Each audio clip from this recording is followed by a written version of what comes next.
Sa iba pang balita, sa pagpapatuloy ng kanilang kampanya laban sa cybercrime, higit 100 foreign nationals na ang napadeport ng Nigeria ngayong buwan pa lamang. Sa bilang na ito, 39 mga Pilipino. Si JC Pancho magbabalita. Ipanideport ng bansang Nigeria ang tinatayang 102 na dayuhan na sangkot sa cyber terrorism at internet fraud simula pa nitong August 15.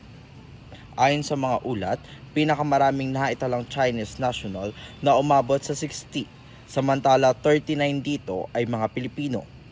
Kasama rin sa pinadeport ay 2 Kazakhstani at 1 Tunisian. Ayon sa Economic and Financial Crimes Commission o EFCC, bahagi ang mga ito ng halos 800 suspect na nahuli sa isang higanting operasyon sa Victoria Island sa Lagos noong nakaraang Disyembre.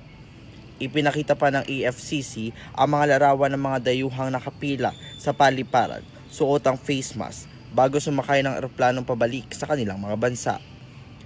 Tiniyak naman ng komisyon na dadagdag pa ang kanilang ganitong aksyon sa mga darating na araw. Bunsod daw ito ng mas lumalakas na operasyon ng mga banyagang sindikato na target ang iba't ibang nasyonalidad, partikular na sa kontinente ng Amerika at Europe.